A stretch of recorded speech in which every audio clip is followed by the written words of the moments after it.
அப்படிப்பட்ட தேவன் அவரை ஏற்றுக்கொள்ளாமல் அவர்கள் சிலுவையில் அறைவதற்கு கையளிக்கிறார்கள். பொய் சாட்சியை கொண்டு வருகிறார்கள். அவர்களே அவரிடத்திலே ஆசீர்வாதத்தை பெற்றார்கள், குணத்தை பெற்றார்கள். முடவன் நடந்தான், குருடன் பார்த்தான், மரித்தவன் எழுந்தான். எல்லாம் அற்புதங்களையும் அடையாளங்களையும் பார்த்தும் அவர்களால் என்ன செய்யவில்லை? கண்டும், இறைமகனை நேராய் கண்டும் அவர்களால் விசுவாசிக்க முடியவில்லை. அவர்களால் மீட்பை அறிந்து கொள்ள முடியவில்லை.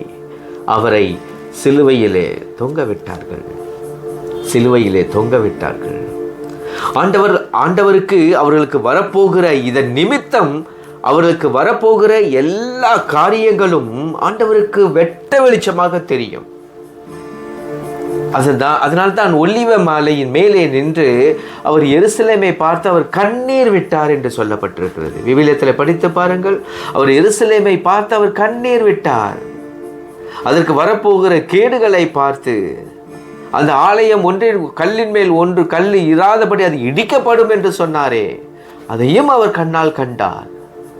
அவரை சாகடித்தது நிமித்தம் அந்த சந்ததியே அழிக்கப்பட போகிறதே, அந்த இனமே துரத்தி அடிக்கப்பட போகிறதே. 400 வருடம் அவர்கள் துரத்தி அடிக்கப்படுகிறது. எல்லாம் ஆண்டவருக்கு தெரிந்துதான் அவர் அழுதார். அவைகள் எல்லாம் பார்த்து அவர் அழுதார். அந்த சிலுவையிலே கூட ஆண்டவர் அவர்களுக்காய் அவர் பரிதவிக்கிறார். பாருங்கள், இது என்ன மனது? இது என்ன மனது? பிதாவே, இவர்களை மன்னியும்,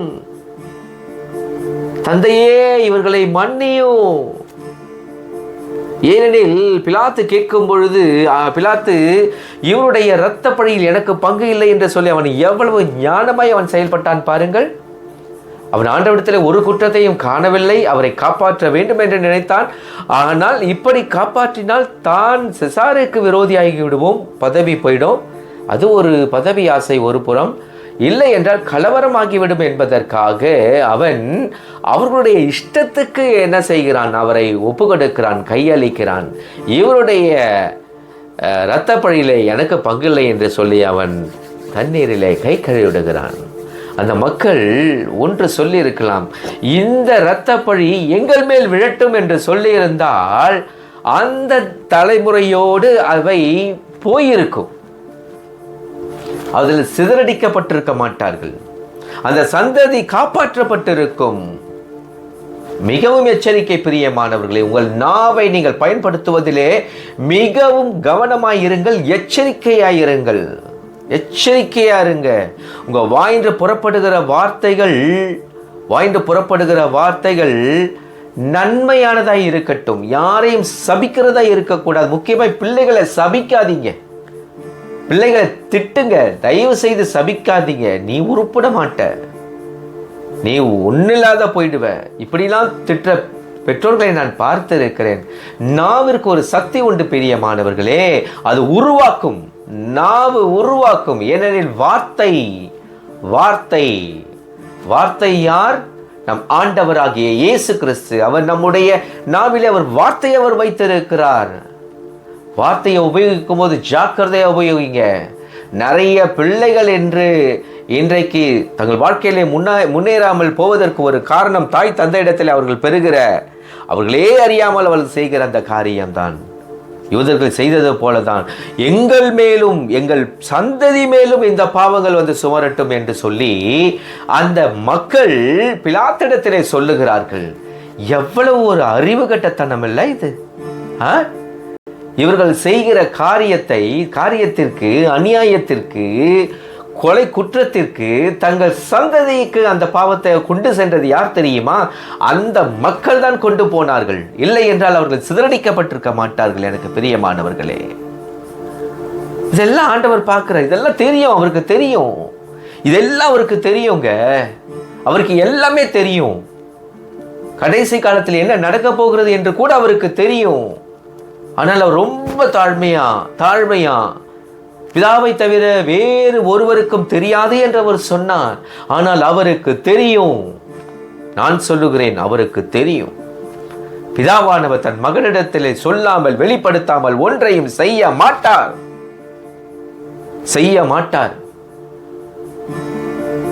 அவருக்கு மட்டுமல்ல, பிதாவானவர் தன்னுடைய பிள்ளைகளுக்கும் சரி, இறை வாக்கினர்களுக்கும் சரி, தீர்க்கதரிசிகளுக்கும் சரி, எல்லாவற்றையும் வெளிப்படுத்துவார். பிரியமானவர்களே, இந்த உலகத்திலே எத்தனையோ மக்களுக்கு தாங்கள் இறக்க போகிற நேரத்தை குறித்து தெரியுமா உங்களுக்கு? தாங்கள் என்று இறக்க போகிறோம், எப்பொழுது இறக்க போகிறோம் என்று சொல்லி சாவினுடைய நாள் அன்னைக்கு அவங்க ப்ரிப்பேர் ஆவாங்க.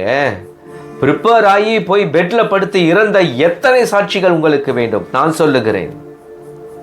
அப்படி இருக்கும் பொழுது ஆண்டவராகிய இயேசு கிறிஸ்துவுக்கு எல்லாம் தெரியும். ஆகவேதான் அவர் அந்த சிலுவையின் மத்தியிலே இருக்கும் பொழுது அவர்கள் செய்கிற அப்பொழுது கூட அவர்கள் ஏற்றுக்கொள்ளவில்லை, பரிகாசம் செய்கிறார்கள். இறங்கு, நீ தேவனுடைய குமாரனானால் இறங்கு என்று சொல்லி அவரை பரிகசிக்கிறார்கள். அவர் தன் பிதாவுக்கு கொடுத்த வாக்குத்தத்தத்தின்படி பிதாவின் சித்தத்தை நிறைவேற்றவே நான் இந்த உலகத்திற்கு வந்தேன் என்று சொல்லி அவர் அந்த சிலுவையிலே எல்லாவற்றையும் தாங்கிக் கொண்டார், எல்லாவற்றையும் சுமந்து கொண்டார், எல்லாவற்றையும் பொறுமையோடு சகித்தார். பிரியமானவர்களை, எல்லாவற்றையும் பொறுமையோடு அவர் சகித்தார்.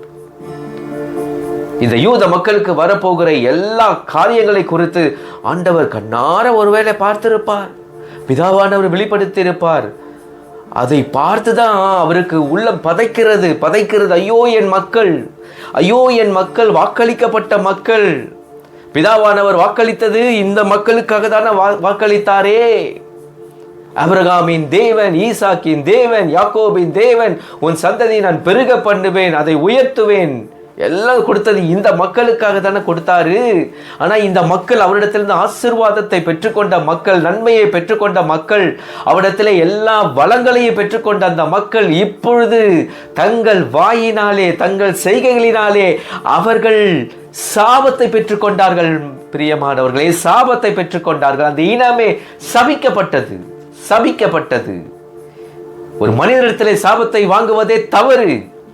அப்படி இருக்கும் பொழுது ஒரு தேவனிடத்திலிருந்து நாம் சாபத்தை பெறுவது எவ்வளவு கொடூரம் அது. எங்கே ஓட முடியும்? மனிதனிடத்திலே சாபத்தை பெற்றால் தேவனிடத்திலே போய் கதறி அழுது அந்த சாபத்திலிருந்து விடுதலை ஆக முடியும். மனிதனுடைய சாபம் நம்மை ஒன்றும் செய்ய முடியாது. ஆனால் தேவன் வாயிலிருந்து புறப்படுகிற ஒவ்வொரு வார்த்தையும் மகா முக்கியமானது. பிரியமானவர்களே,